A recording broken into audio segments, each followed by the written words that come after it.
Baik, assalamualaikum warahmatullahi wabarakatuh. Perkenalkan, nama saya Vicky Prayogi MPD. Saya dari STKI PGRI Bandar Lampung. Izinkan saya untuk menyampaikan kurang lebih 5 sampai 10 menit ke depan dalam memaparkan kembali ya ringkasan pemaparan dari Dr. Syahibuddin Said. Dalam hal ini agendanya adalah pelatihan pekerti ya dengan tema teori belajar dan motivasi. Kebetulan hari ini diizinkan untuk, mengikuti pelatihan ya, eee, jadi tugas ini adalah sebagai bentuk tugas untuk, disampaikan kembali, meringkas kembali, meresum apa yang telah disampaikan beliau. Baik, saya akan ke slide pertama dulu. Oke, saya akan sampaikan terkait tujuan umum terkait, eee, workshop atau pelatihan pekerti ini. Hal ini diharapkan peserta ya mampu untuk memahami dan juga mengembangkan teori belajar dan juga peserta dapat atau mampu memotivasi diri dan juga tentunya dapat eh, memotivasi diri dan juga mahasiswa untuk terus belajar karena esensi belajar adalah sepanjang hayat. Oke, kemudian tujuan khusus pembelajaran ya. Tadi secara umum sekarang kita sampaikan terkait khususnya, yaitu yang pertama adalah menjelaskan implementasi teori belajar di perguruan tinggi, itu seperti apa. Kemudian menjelaskan motivasi teori, ya, menjelaskan teori motivasi belajar di perguruan tinggi. Kemudian secara khususnya juga yang ketiga adalah menjelaskan tuntutan belajar di perguruan tinggi. Baik, uh, yang pertama akan saya ringkas adalah terkait definisi belajar. Ya. Belajar adalah proses interaksi antara stimulus atau rangsangan yang mungkin berupa pikiran, kemudian perasaan, ataupun gerakan. Dan ini juga senada dengan respon. Jadi ada interaksi antara stimulus dan respon. Jadi stimulus itu yang berupa pikiran, perasaan, atau gerakan, ya, kognitif, emosi, atau tingkah laku, ya, dan juga responnya berbentuk pikiran, perasaan, atau gerakan. Nah, perubahan tingkah laku itu bisa berwujud sesuatu yang konkret, artinya bisa diamati, bisa dilihat, bisa diukur, ataupun yang tidak konkret, artinya tidak bisa diamati. Ya, contohnya tingkah laku yang bisa diamati, oh dia belajarnya menyimak, dia memahami, itu bisa kita amati, itu bisa kita lihat. Ya, nah itu terkait dengan belajar. Kemudian terkait definisi dari motivasi, ya.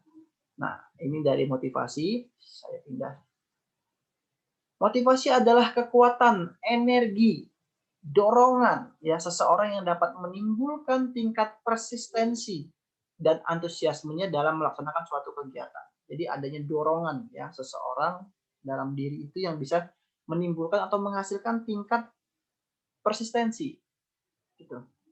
Nah, sumbernya dari mana? Sumbernya bisa dari individu maupun dari orang lain, dari luar. Jadi ada motivasi intrinsik di dalam diri, ada juga motivasi ekstrinsik, artinya dari luar. Ya.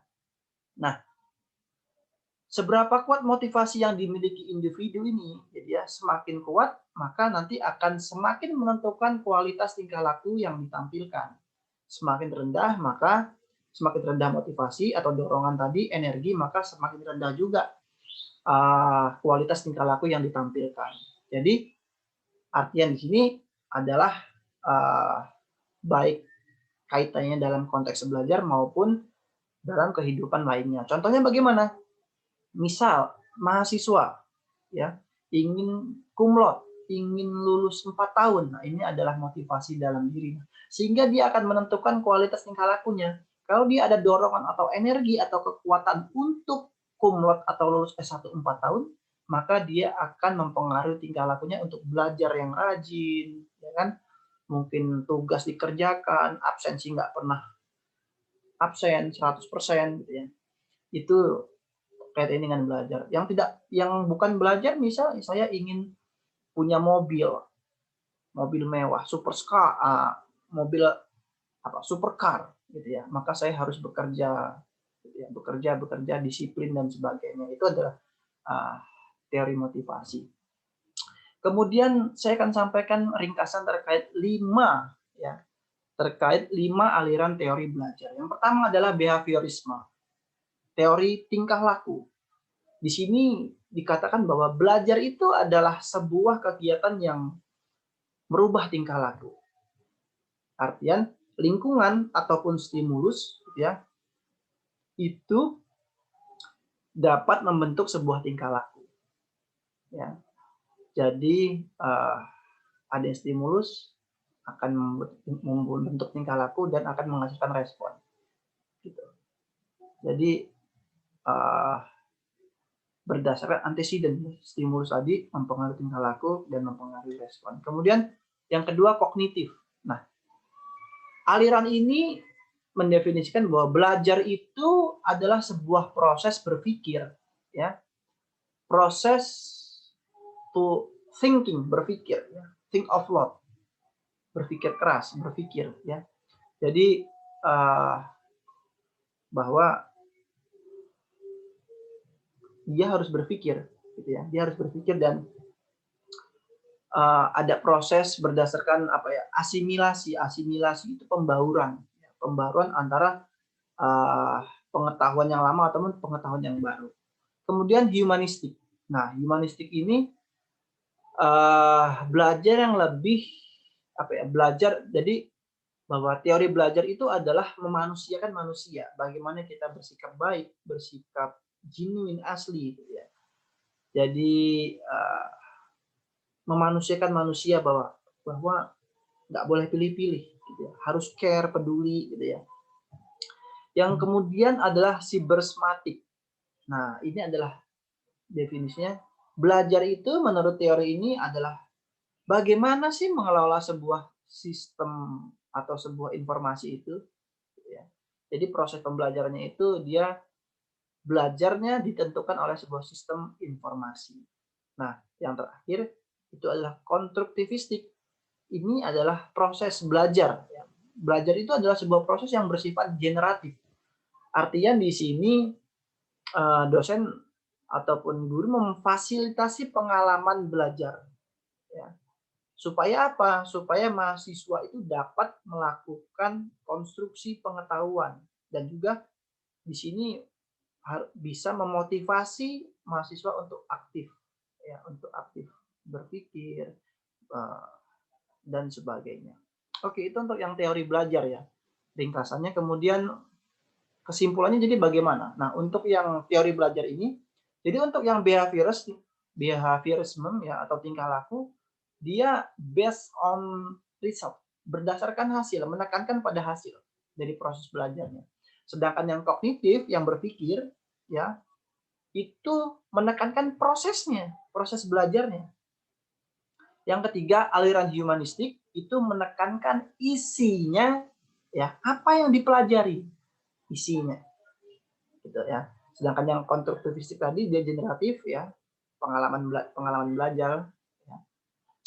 Kemudian yang cybernetic itu menekankan pada sistem informasi yang dipelajari. Oke, ya, ini saya agak buru-buru karena dibatasi waktunya ya. Oke, kemudian teori ini kesimpulan yang teori motivasi, ya, teori motivasi. Nah, yang pertama adalah teori motivasi dan penguat. Ya, ada Skinner ahli teorinya, ya, ada Maslow, ada Pavlov di sini, bahwa ada penguat, reinforcement, dorongan. Jadi ada penguatan. Nah, ini berkorelasi dengan yang nomor 2, adanya hadiah, reward atau penguatan atau reinforcement. Ya, kalau kamu bisa menjawab, saya kasih hadiah buku. Nah, ini kan termotivasi mahasiswa untuk belajar. Ya, ini yang sering saya implementasikan di perguruan tinggi. Mahasiswa yang nilai tertinggi saya berikan hadiah buku. Saya berikan hadiah. Semangat mereka. Yang bertanya saya berikan poin 1. untuk nilai keaktifan. Jadi ada hadiah, ada penguatan. Ya. Kemudian ada cognitive dissonance. Nah, ini adalah teori yang menerangkan tentang tingkah laku seseorang ya, dengan memberi alasan untuk melanjutkan bahwa dirinya positif. Wah, kamu keren. Oke, kemudian teori atribusi. Nah, teori atribusi ini kita mencari penjelasan, teori yang mencari penjelasan dan mencoba untuk apa ya, mengerti mengapa sih seseorang itu memberikan alasan, terutama seseorang itu mengalami kegagalan atau kesuksesan. Kemudian self worth ini adalah menghargai dirinya sendiri. Jadi teori ini menggabungkan komponen motivasi dengan persepsi, gitu ya, yang menyebabkan sukses dan gagal. Gitu. Jadi misal, aduh, saya dapat A, gitu ya.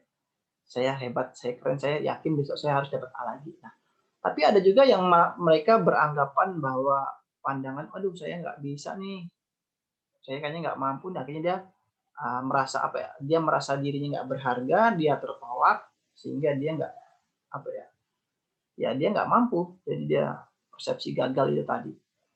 Kemudian expectation theories of motivation. Jadi adanya korelasi atau hubungan antara kebutuhan dan tingkah laku. Jadi antara kebutuhan dan tingkah laku itu apa ya? Ya individu itu merespon terhadap kebutuhan yang muncul. Gitu ya. Kemudian teori humanistik untuk motivasi. Nah, ini ya teori yang memanusiakan manusia tadi. Bagaimana teori ini apa ya? Menjelaskan bahwa kita itu harus ramah, kita tuh harus memanusiakan manusia, menghargai tanpa syarat, unconditional positive regard, menghargai tanpa syarat. Pengen kamu anak bupati, kamu anak kepala sekolah, kamu anak rektor, kamu anak wali kota, I don't care, ya, sama, semua sama, semua di mata dosen itu sama, semua mahasiswa adalah yang belajar di situ, nggak ada pilih-pilih suku, budaya, agama dan sebagainya. Kemudian ada empati, ya, kemudian senyum ramah, hangat, gitu ya. Jadi, wah, kamu tersenyum terus, gitu ya. Jadi apa? Kita berikan sebuah sikap humanis tadi yang membuat dia termotivasi. Dan juga yang terakhir adalah motivasi berprestasi. Nah, di sini adalah ada beberapa orang yang berambisi dan bekerja keras itu untuk mencapai sukses. Artinya dia dorongan untuk berprestasi. Saya ingin jadi guru besar, misal doain ya. Pengen jadi profesor, maka saya harus rajin menulis, membuat penelitian, ya, pengabdian, tridharmanya dijalankan, terus ikut-ikut kegiatan pelatihan, in-house training dan sebagainya untuk terus mengupgrade kompetensi sebagai dosen profesional. Oke, baik itu saudara-saudari semuanya yang bisa saya sampaikan. Kurang lebihnya saya mohon maaf. Sekian tugas yang saya sampaikan. Terima kasih. Saya akhiri. Wassalamualaikum warahmatullahi wabarakatuh.